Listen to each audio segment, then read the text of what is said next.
18h03, c'est l'heure d'écouter Laurent Tessier. Bonjour Laurent. Bonjour à tous. Le match de foot entre Nantes et Toulouse a été interrompu définitivement hier soir après l'envahissement du terrain. J'ai beaucoup de peine ce matin, Dimitri. Je suis né à Nantes, le FC Nantes c'est mon club, celui de mon enfance. Oui, c'est dur de le voir descendre en Ligue 2, mais ça ne vaut pas toute cette violence vécue hier soir. À la 22e minute, la pelouse de la Beaujoire a été envahie par des individus cagoulés venus de la tribune noire, celle derrière un but, celle des ultras, une scène de chaos.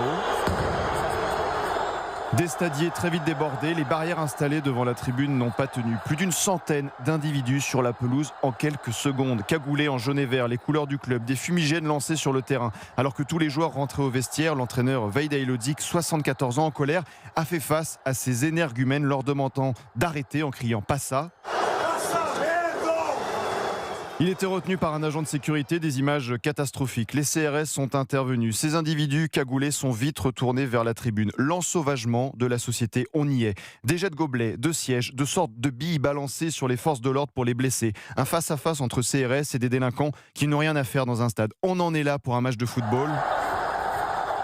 30 minutes plus tard, une conférence de presse s'est tenue. L'arbitre du match Nantes-Toulouse, Stéphanie Frappard, a annoncé l'arrêt définitif de la rencontre. Bonsoir, la décision est donc d'arrêter définitivement la rencontre sur décision du préfet pour des raisons de sécurité. Et j'espère qu'on arrivera à identifier ces individus, qu'on les sanctionne lourdement, qu'on les interdise de stade à vie. La responsabilité aussi de la Brigade Loire, les ultras de Nantes doit se poser. L'entraîneur nantais Vejda Ilodzic a pris la parole un peu plus tard dans la soirée. C'est très grave, c'est pas bien. S'ils sont mécontents, s'ils sont frustrés, je peux comprendre parfaitement bien, mais pas ça. Le club, il ne mérite pas ça.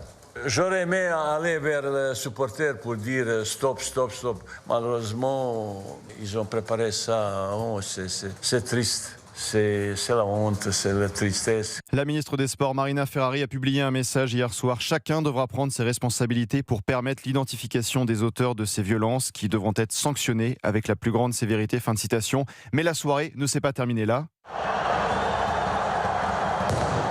Après Nantes, la pelouse du club de Nice a été aussi envahie quelques minutes hier soir à la fin du match. Nice barragiste qui affrontera Saint-Etienne pour rester en Ligue 1. Là aussi, plus d'une centaine d'individus, des sauvages prêts à en découdre, qui ont foncé vers les vestiaires, des fumigènes envoyés vers la tribune présidentielle, des dégradations d'écrans publicitaires. Même chaos, les CRS sont intervenus sur la pelouse. La dissolution de tous ces groupes ultras doit se poser. Comment peut-on aller voir un match avec ses enfants l'esprit tranquille? Donc ras-le-bol de cette violence dans les stades et en dehors lors des matchs de football. Merci Laurent Tessier, votre coup de gueule ce matin. On en parlera cet après-midi sur Europe 1, 16h-18h. Pascal Praud et vous.